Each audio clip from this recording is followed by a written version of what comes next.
Hey, what's going on, guys? Rogue Gaming here, back into the video. Today's episode, I'm going to take another look at Preservation Evoker. So I released a guide probably a month or two ago on Preservation Evoker, and I was pretty happy with it in terms of, how the spec plays.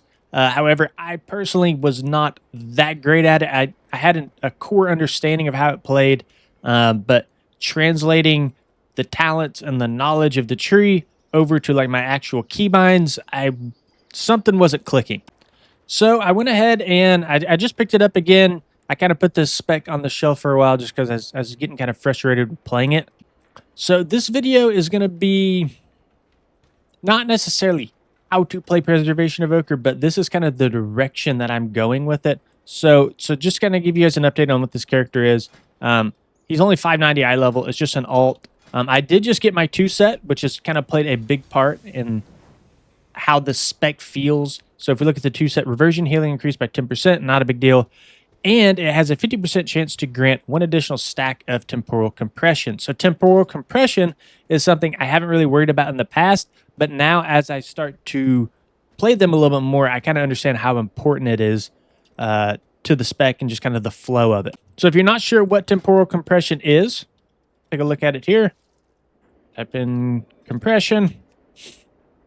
Yeah, here it is in the top left. Each cast of a bronze spell causes your next empower spell to reach maximum level in 10% less time, stacking up to 4 times. So this means basically at 4 stacks, it's going to take 40% less time to cast any of your empowered spells.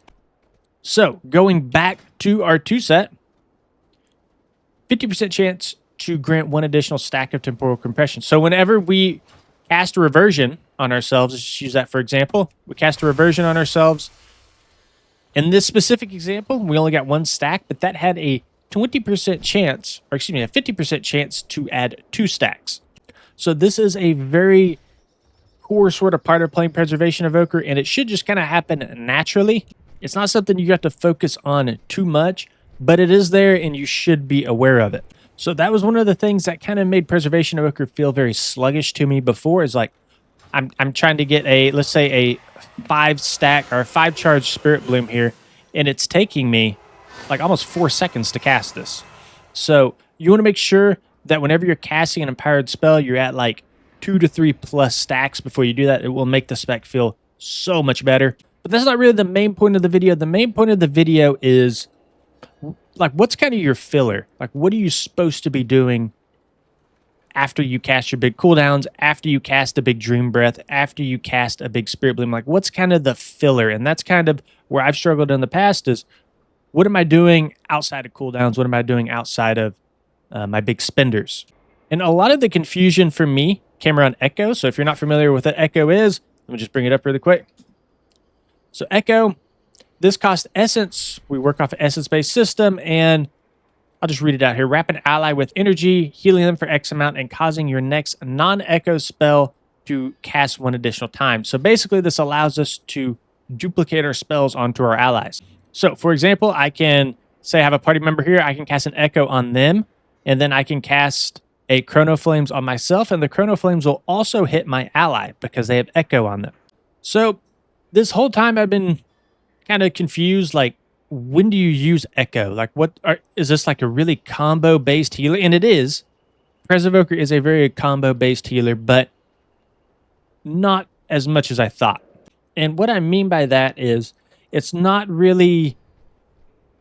I really thought it played around setups, getting a whole bunch of echoes out, pressing a big button, health bars go up, and it kind of is, but there is just a ton of healing that kind of passively comes out just by using like some of your main filler spells, like a reversion, like an echo, like a Chrono Flames. There's a ton of passive healing just tied into those 3 spells that I wasn't really utilizing because I was kind of saving reversions for when people would take damage. I was kind of trying to play around echo for these big Dream Breath setups, and I was putting too much thought into these 2 spells, essentially is what I'm trying to say. So this kind of takes me back to, what is the flow of Preservation Evoker? Like, what's the filler? Like, what am I supposed to be doing with 80% of my time playing the spec? Well, what has really helped me is essentially just using these 2 spells, Reversion and Echo, and just kind of throwing them out there. Not necessarily using Echo for these big crazy setups. Not necessarily using Reversion right after somebody's taking damage.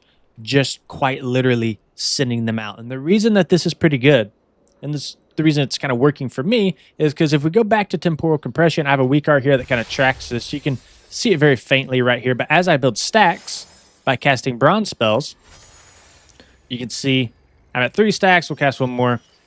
Now I'm at 4 stacks. So by using these 2 spells, Echo and Reversion, constantly, I'm able to build up to 4 stacks of temporal compression, which then allows me to use my empowered spells very quickly. Now, what makes that even better is the 2 set that we just talked about. So if you don't have the 2 set for Pres Evoker, it's going to feel pretty bad, to be honest, because you're not able to build up those charges fast enough. And if you're struggling with playing Preservation Evoker, I highly, highly recommend to at least get your 2 set first, because it just flows so much better with the 2 set versus, without it. You're actually able to build up those compression stacks in a decent amount of time. So going back to Reversion and Echo one more time here. For the most part, what I've been doing in my just sort of filler rotation is I am just quite literally sending these spells on cooldown. When Echo is available, I just send it. I put it on myself. I put it on somebody else. Doesn't really matter. Get it out there. Same thing with Reversion. Just kind of send it out there. Obviously, you want to prioritize people that are taking damage. So as health bars go out, just start sending these 2 spells on those targets. And the reason it doesn't matter too much is because your Reversion's on an 8-second recharge. You get 2 charges of it. And then your Echo only costs 2 essence and you have 6. And you're just constantly regenerating these 2. And it's almost impossible to run out of both Echo essence and Reversion charges at the same time. It can happen, but for the most part, you're not going to be having to worry about anything coming off cooldown. So that's my kind of first tip in this, is just send these 2 spells. It doesn't really matter. Just get them out there. They're going to do passive healing. Don't think about them too much. Now, my next tip is, what do we do with Temporal Anomaly? So Temporal Anomaly will put echoes on all the targets hit. So I'll cast it. If we take a look at this dummy here, and when it hits the dummy, you can see it's got an echo on it, but it's a weaker echo. So it's not as strong as a single target echo. So typically what you want to do is, let's say that this is your tank and you're running with 3 melee DPS. We're going to be sending out a Temporal Anomaly. And then we want to follow that up with a 1-stack Dream Breath. And now you can see each target dummy has 2 stacks of Dream Breath on them. So basically what you're doing with Temporal Anomaly is you're using that as like a mini burst CD. So you almost always want to follow up your Temporal Anomaly with a Dream Breath or with a Spirit Bloom. Right? We want to utilize all of those echoes that we get out on different targets. Now, it doesn't work out 100% of the time. Things are going to be on cooldown. Things happen. I get it. But for the most part, you're going to be following up your Temporal Anomaly with a strong healing empowered spell. And then another small thing that I've done is I've come in here and, let me find it, I put my Reversion spell into a macro with my Verdant Embrace. So the way this works is we'll Reversion into a Verdant Embrace, into a Reversion, into another Reversion, into a Verdant Embrace. And the way the cooldowns will work out is you'll always have one available. So you won't be like overlapping in cooldown on Verdant Embrace. This should work out almost perfectly to where as you use a Reversion, your Verdant Embrace should be coming off cooldown. As you use Verdant Embrace, your Reversion should be coming off cooldown. So there's no overlap there. But the reason I do this with a lot of my spells, especially when I'm learning a spec, this might not be great for long term, but for right now when learning a spec, I want to get that core filler rotation down. So the less keybinds, less buttons I have to press, the more things I can combine into one into sort of mini combos is going to help me have to think less in a dungeon. Now, one thing about Verdant Embrace. Verdant Embrace can be your best friend or it can be your worst enemy, because what happens is when you heal an ally with Verdant Embrace, I'll just show you here. We'll heal this training dummy. We fly to the target. That is really bad in Mythic Plus because who knows where people are standing. They could be standing in a frontal. They could be standing in whatever. It's going to get you killed if you're flying to people.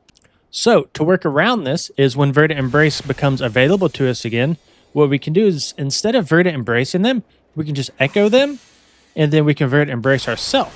And then now we both get that healing through our Verdant Embrace. So you don't really ever want to be Verdant Embracing an ally. You want to be Verdant Embracing yourself with echoes up on them. So kind of what we've talked about, these aren't the best combos. There are some very complex combos, especially once you start working in like Lifebind with Verdant Embrace into Spirit Blooms. But that's not the point of this video. The point is, what is the base gameplay of Preservation Evoker? Like, what should you be focusing on for 80-90% of your time? Okay, quick recap here. So, reversion and echo, you just want to be sending those relentlessly so that you can build up stacks of those temporal compressions. Having 4 stacks of temporal compression is what makes preservation evoker feel really good. Highly recommend to pick up a weak art to track those stacks. So, I have a weak art here called temporal compression. You can just Google it. I think it's one of the first one when you Google temporal compression weak art. If I remember, I'll try to put it in the description of the video. So build those stacks up, and then right before you use a Dream Breath or a Spirit Bloom, make sure you're throwing out a Temporal Anomaly for all those free echoes that you're putting out so that you can get more effectiveness out of your empowered spells. Again, the key part of this video is just absolutely sending echoes and reversions. I cannot stress how important that is and how much better the spec feels if you're just sending those on cooldown just constantly. The spec is built around those temporal compression stacks, and without them, you're going to feel very sluggish and you're not going to be doing a whole bunch of healing output. So you have to prioritize those stacks. And then on top of that, Echo and Reversion is just going to do a ton of passive healing. Just by them being out, spells are going to be utilizing your Echoes. People are going to be taking random damage, and you're just going to be throwing out Reversions. There's just so much passive healing built into these 2 spells that I just did not realize. All right, guys, that's going to be it for this video. If you enjoyed it, please consider liking and subscribing to the channel. See you on the next one.